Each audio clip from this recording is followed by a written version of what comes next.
Tere hommikust või õigemini päevast ka minu poolt. Kas kõigil on heli okei? Väga tore. Sellisel juhul ma teen nüüd kiiret sissejuhatuse. Mul on väga hea meel 62 päeva ehk siis 2 kuud enne suurt e-rahvaloendust anda nüüd siis teada, kus me täna oleme, mida me nüüd vahepeal teeme ja siis ühtlasi, kuidas kõik 2 kuu pärast juhtuma hakkab. Nii, esmalt siis selline üldine info. Rahvaloendus toimub siis kõikides Euroopa riikides ja meie oleme valinud enda loendusmomendiks siis käesoleva aasta viimase päeva. See kellaaeg on nii-öelda tehniliselt oluline, aga põhimõtteliselt oleks lihtsalt hea meelde jätta see, et loenduse hetk on aasta viimane kuupäev. Mida me vaatame? Vaatame isikuid, vaatame leibkondi, vaatame eluruume. Meil on kokku 56 või õigemini, ütleme, et 50 pluss kandis neid tunnuseid, mida me siis selle loendusega kokku tahame lugeda. Ja enamiku neist oleme me suutelised täna kokku lugema registrite põhiselt. See on kõige olulisem erisus selle rahvaloenduse juures võrreldes kõigi varasematega, mis Eestis on toimunud, et kõik see, mis on nii-öelda kohustuslik, hädavajalik, selle me suudame ära teha registrite põhiselt ja põhimõtteliselt meid isegi ei häiri see, mis meie tervisesituatsioon siin ümberringi on. Meie selle rahvaloenduse suudame ära teha oma miinimumprogrammiga. Meil on ka maksimumprogramm ja see maksimumprogramm tähendab seda, et lisaks registritele on meil ka valik uuring ja see on see, kuhu me ootame kõik inimesi vastama internetis ja seal sees omakorda on üks veel väiksem grupp inimesi, kelle puhul me kindlasti tahame, et nemad vastaksid. Küsitlus toimub perioodil 28 detsember kuni 20 veebruar. Aga siin me veel tänase ettekande käigus saame täpsemalt teada, et see periood on jagunenud selliseks, kus saab vastata siis internetis. Ja siis on selline osa, kus me püüame inimestega siis ühel või teisel moel kontakti saada teatud inimestega, kelle vastused meie jaoks on metoodika kohaselt absoluutselt hädavajalikud. Aga mis siis nüüd juhtuma hakkab? Juba on juhtuma hakanud. Võib-olla olete andnud tähele, et alanud on selline teavituskampaania, loendamist alga, aga enne kui päriselt loendama hakata ja enne kui me saame nende masinatega lõplikult siis need loendused ära teha, oleks meil vaja, et inimesed teeksid korda nii palju kui võimalik oma andmed erinevates registrites. Ja millest ma peamiselt räägin? Järgmisel slaidil on see siis näha. Eelkõige on need andmed rahvastikuregistris. Rahvastikuregister ise on alustanud ka kampaaniat hetkel selleks, et seal inimeste andmeid uuendada, täpsustada ja meie üleskutse oleks täpselt samasugune selleks, et ka rahvaloendus hästi saaks toimuda. Oleks meie palve, et kõik, kellel midagi näiteks siin slaidil loetud tunnustest, elukoht, kontaktandmed, rahvus, emakeel, haridustase vajaks uuendamist, siis teeksid seda. See on äärmiselt lihtne, eriti kui tegemist on sellise nii-öelda juba hästi kohanenud e-kodanikuga, kellele on siis rahvastikuregister selle muutmise väga mugavaks teinud. Ühtlasi siia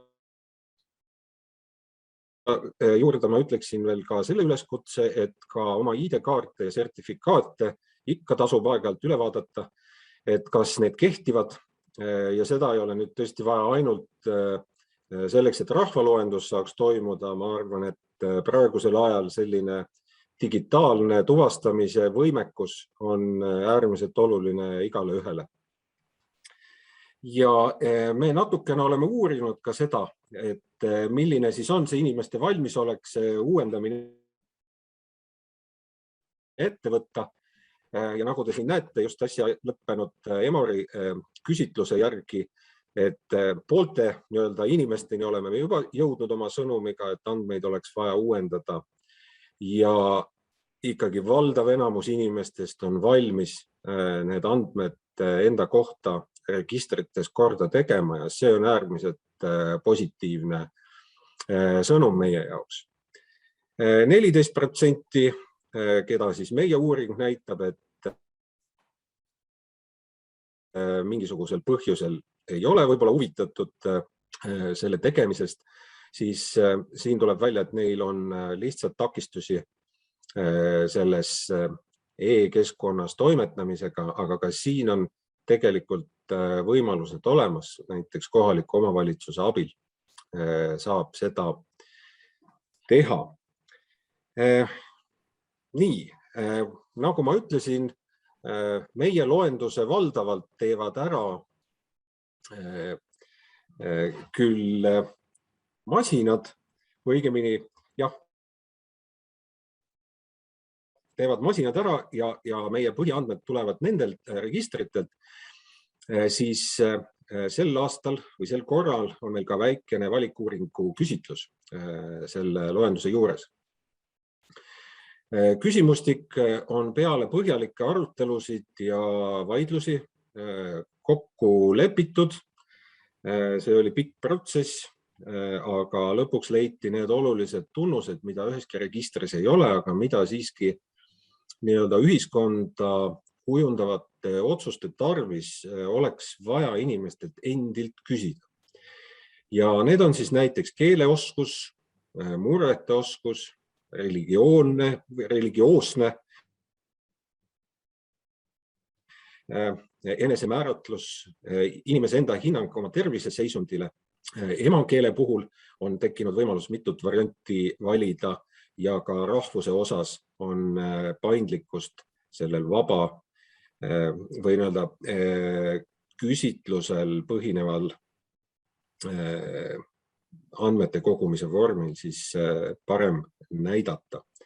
See on väga lihtsaks tehtud sellele küsimustikule vastamine. Selle kohta saadetakse siis kõikidele inimestele aasta lõpus vastavad üleskutsed e-mailidele, siis, mis rahvastikuregistris inimesed meile on teatavaks teinud ja me palume kõigil neid andmed siis meile saata. Liina hiljem räägib täpsemalt sellest, et meie üleskutse kehtib kõigile, mida rohkem vastatakse, seda täpsemaks me andmed saame, aga meil on ka absoluutselt hädavajalik miinimum, kelle käest me kindlasti peame andmed kätte saama ja nendega me peame natuke teistmoodi ümber käima kui lihtsalt üleskutse vormis. Kuidas me siis seda teeme? Jällegi, nagu ma ütlesin, valdav osa teevad registrid ja arvutid, aga päris ilma inimesteta me ei saa hakkama. Meil on plaanis värvata 150 küsitlejat novembri alguses. Neid küsitlejaid üleüldse kokku läheb tarvis 190. Siin on võrdluseks toodud, et eelmisel korral, kui toimus siis nagu absoluutselt küsitluspõhine rahvaloendus, oli neid vaja 10 korda rohkem circa. Nii et siit juba paistab esimene eelis, mis on üleüldse selle registripõhise rahvaloendusel. Nagu ma alguses ütlesin, rahvaloendus toimub igal juhul. See ei jää ära sõltumata sellest, milline nüüd see rahvatervise olukord on. Meil on stsenaariumid selle jaoks olemas. Me ei tee ühtegi liigutust, et omalt poolt aidata kaasa nakkuse levikutele vastupidi. Me oleme välja mõelnud lähenemise, millega me kindlasti kedagi ohtu ei sea, ei oma küsitlejaid ega neid, keda me küsitlema peame.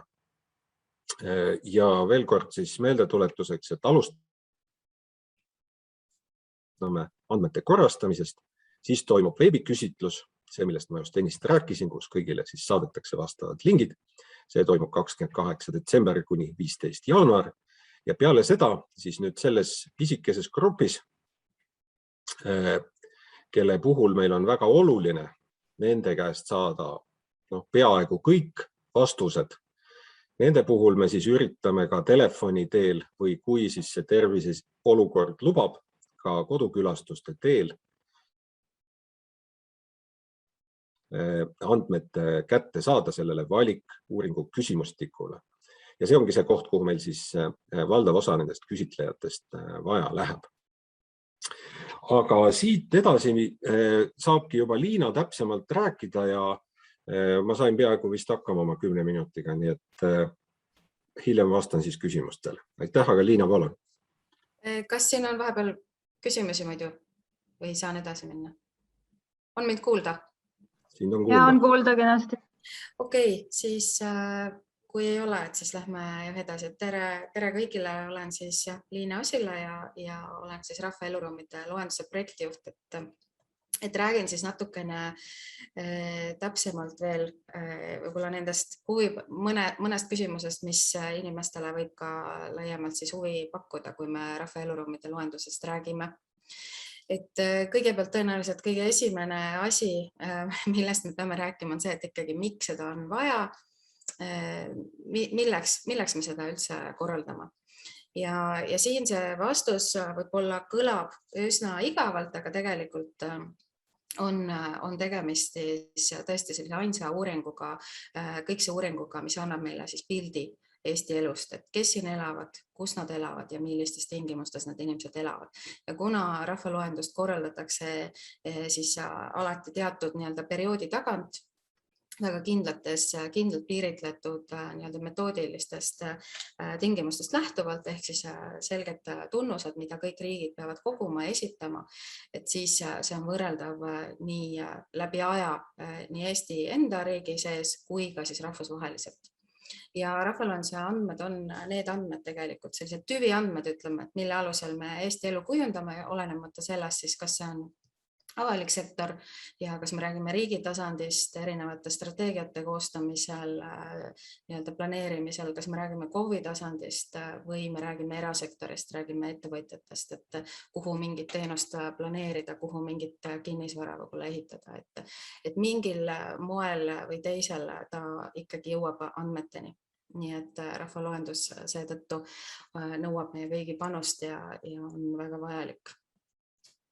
Kus me siis omadega oleme, et oleme siis välja toonud tõesti selle aasta selle lõpuspurdi selle kordse loenduseni, mis siis toimub nüüd paari kuu pärast juba. Et tegelikult loomulikult ettevalmistusi selleks rahvaloenduseks alustati juba enne, kui toimus viimane rahvaloendus 2011. aasta lõpus ja 2012. aasta siis kevadel. Et kohe siis tehti see otsus, et järgmine kord me ikkagi väga suuresti teemegi loenduse registrite põhjal. Ja see info oli meil siis kuni 2019. aastani, kui siis selle ajani tehtud ära siis väga suur töö, palju investeeringuid selle nimel, et meie registrid vastaksid siis kõikidele tasemetele, kvaliteedi näitajatele, et me saaksime seda teha. Siis selgus, et on vajalik ikkagi teha ka väike valikuuring ja Statistikanõukogu soovitusel teadlastega läbi rääkides me siis selleni ka jõudsime ja selle meetodi selle aasta alguses ka ära kinnitasime. Et nüüd oleme siis jõudnud tõesti lõpupoinnistusteni ja nagu näha, see punane joon on siin küll oktoobri keskel, et nüüd me oleme natukene juba sellest edasi, et algaski eelmine nädal meie esimene meediakampaania laine, teine meediakampaania laine on planeeritud siis detsembri algusesse ja sealt edasi, et kus siis juba inimesi teavitatakse, et üsna varsti on võimalik osaleda ja anda oma panus siis küsitluses. ja nagu näete, et tegelikult neid tegevusi siin taustal on väga palju, et kindlasti kõiki neid asju siin ei ole, aga mida tahaks siis kindlasti üle rõhutada, on küsitlus algus siis veebis, mis on siis 28. detsember, mis kestab 15. jaanuarini järgmine aasta ja nagu ütlesime, et siis telefoniküsitlus veel nende inimestega, kes elavad siis valitud valimiaadressidel, et jätkub pärast seda kuni veebruari lõpuni. Ja kindlasti võiks ajakirjanikku huvitada nagu ka kõiki teisi, kes siis neid andmeid inimestele edastavad või ka kasutavad, on see, et millal me need andmed avaldame ja avaldama hakkame me neid siis juuni algusest kuni järgmise aasta lõpuni, et avaldamiskalender on kenasti ka meie kodulehel üleval, et sellega on võimalik siis tutvuda. Ja see on kindlasti positiivne, et me võrreldes eelmise korraga, kui andmeid avaldati siis mitme aasta jooksul, et me saame seekord andmed avaldatud tegelikult poole aastaga. Et jällegi tänu sellele, et me suuresti teeme loenduse registrite põhjal. Nii, ja mis puudutabki seda, et millal siis see loendus toimub, siis registriandmeid me kogume jaanuari algusest kuni juuni lõpuni, olenevalt, et me teeme koostööd ligi 30 erineva registriga. Nii et kui keegi küsib, et kas loendus toimub, millal loendus toimub, siis tegelikult loendus on sel korral selline jooksev protsess, et ta toimub tegelikult voolavalt üsna mitu kuud, aga ta ei nõua selles mõttes inimestelt eriti midagi peale selle, et nad saavad anda oma panuse siis küsitlusel osalemiseks. Nii.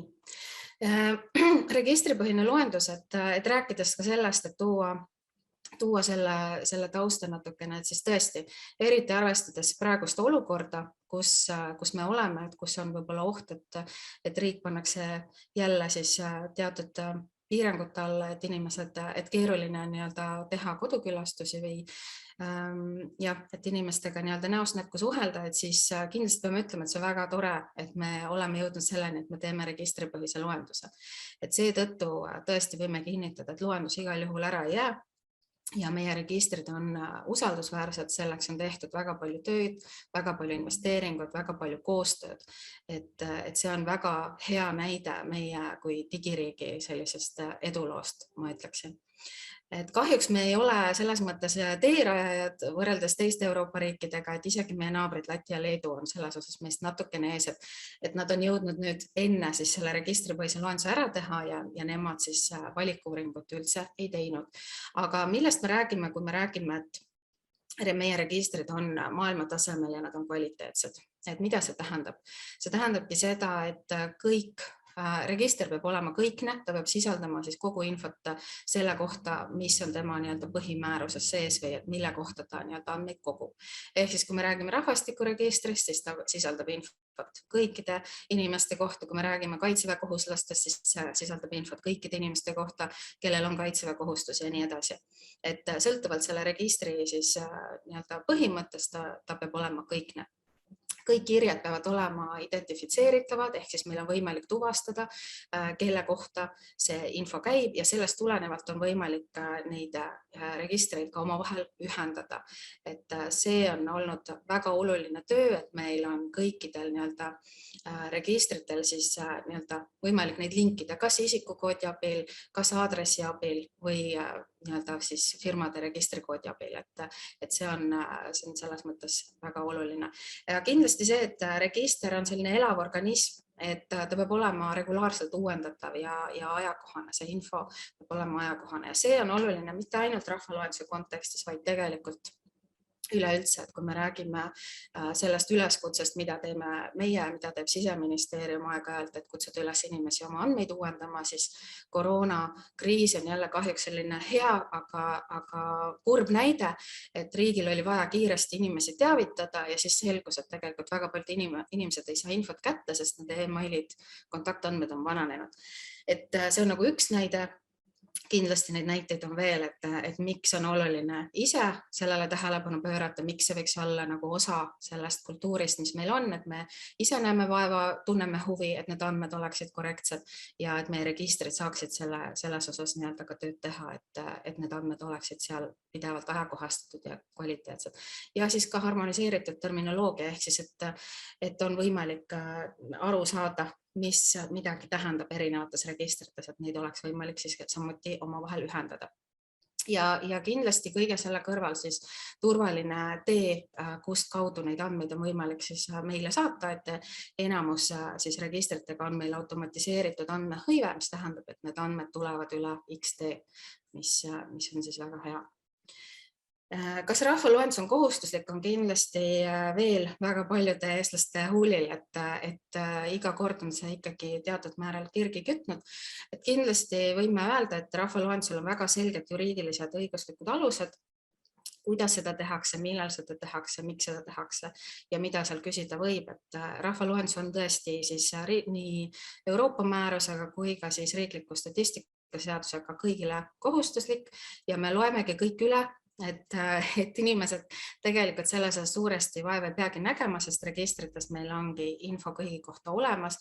Keegi ei pea loomulikult muretsema selle pärast, et me tuvastame nii-öelda isiklikult kõikide kohta andmeid ja siis paneme kokku mingisugused andmed iga ühe kohta, vaid need on loomulikult anonüümiseeritud, need on loomulikult kaitstud statistilise konfidentsiaalsuse põhimõtetega, meil on erinevad meetmed selleks, et keegi ei pea muretsema, et tema andmed kuidagi on tuvastatavad, kas siis andmete töötlemisel või ka andmete avaldamisel.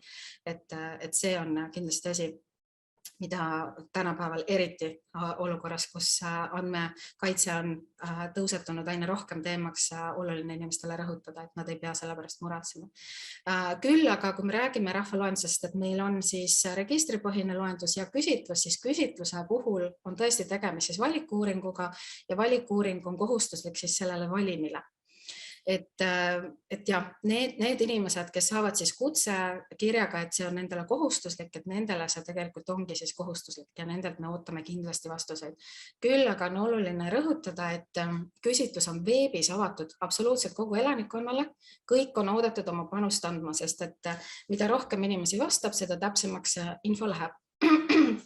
Et vabandust, siin saab ka jällegi näite tuua, et kui me võtame mingisuguse linna, eks ole, et kui terve Paide linn vastab, siis need andmed ongi absoluutselt ja nad esindavadki kogu Paide linna väga selgelt, et seal me ei pea andmeid kuidagi nii-öelda kaaluma ja et põhimõtteliselt me saamegi väga täpselt ära öelda, kui palju on näiteks mingi usundi esindajaid selles väikses linnas. Kui neid inimesi on vähem, siis see täpsus selles osas ongi väiksem. Nii et me ootamegi kõiki ikkagi vastama. Et jah, keelelt küsitakse, et nagu mainisin, et tegemist on siis valikuuringuga, sinna valimisse kuulub meil siis, me räägime küll 40 000 aadressist, aga inimeste jaoks kindlasti on oluline, et kui paljusid inimesi see siis umbes puudutab, et me räägime siis ligi 60 000 inimesest üle Eesti. Juhuvalim eesmärk on siis see, et me saame iga KOV-i tasandil nii-öelda erinevate tunnuste lõikes need andmed avaldada ja et see viga oleks väiksem siis kui 5%. Ja nendel inimestel on siis vastamine kohustuslik. Meile teadaolevalt on osad nendest eluruumidest siis ka ruumidest tühjad, et nende puhul siis selgubki loenduse käigus, et kui paljud nendest tegelikult tühjad on või kas seal tegelikult elab ka inimesi sees, et see on ka selle loenduse eesmärk saada see täpsem info. Ja nagu ma ütlesin, et siis veebis saavad vastata kõik ja see võtab tõesti vähe aega ja iga inimese panus on oluline, et nad lähevad arvesse. Et see ei ole nii, et jah, et sa saad vastata, aga tegelikult meile on oluline ainult see valimile elavate inimeste info, vaid kõikide info läheb arvesse. Ja olen siin välja toonud ka need valimi võtmise alused, need on meil ka kodulehel siis üleval. Et enne siis üldse, kui uuringut me lähme korraldama, me võtame siis selle valimi, et väga selgelt, et need tulemused oleksid siis KOV-i tasandil sõltuvalt kohaliku omavalitsuse inimeste elanike arvust representatiivsed. Ja siin oleme selle siis välja toonud, et näiteks väikesaared, kus on alla 2000 elaniku, et need lähevad siis meil kõik arvesse.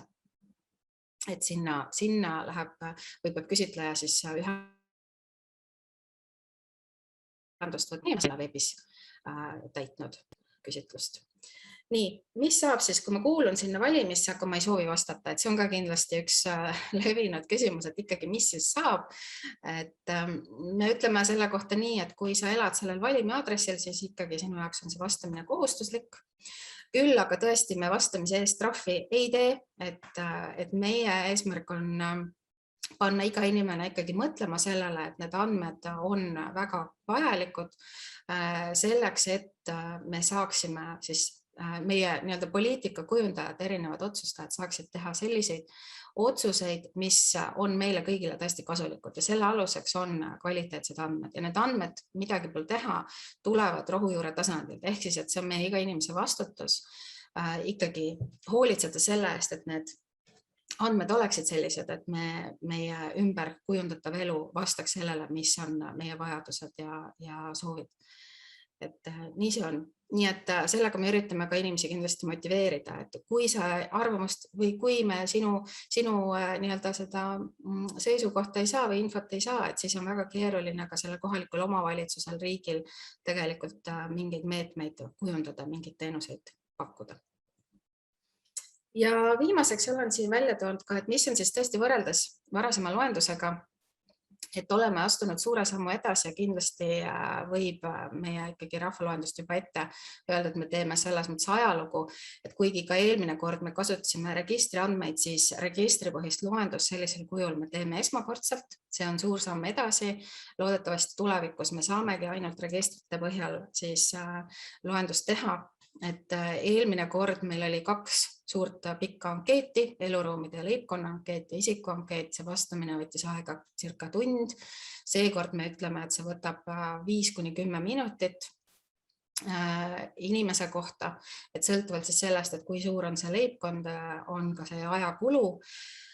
Igaüks vastab seekord küll iseenda eest, kuna küsimused puudutavad siis inimese enda veendumusi või seisukohti, et eelmine kord sai vastata siis kogu leibkonna eest ja tõesti, et seekord ka see küsitluse periood on tunduvalt lühem võrreldes eelmise korraga, mis tõttu saame ka andmed avaldada kiiremini kui eelmine kord.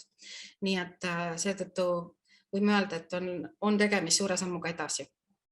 Aga lõpetuseks on meil siin veel pildil loenduskalender või andmete avaldamise kalender, et olulisemad kuupäevad on siis ära markeeritud, millal on võimalik siis küsitlusele ise vastata, millal loendajad nii-öelda siis vajadusel võtavad inimestega ühendust telefoni teel ja millal me siis ka andmeid avaldame. Nii.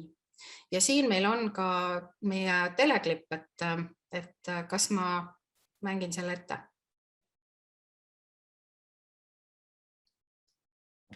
Ma panen selle siis käima veel. Loendamist alga! Esimene, Teine, kolmas, 4, 5, 6. Ettevalmistused suureks Eesti rahva e-loenduseks 2021 juba käivad. Korrasta oma andmed rahvastikuregistris juba täna. Loe lähemalt rahvaloendus.ee. 1 347 563.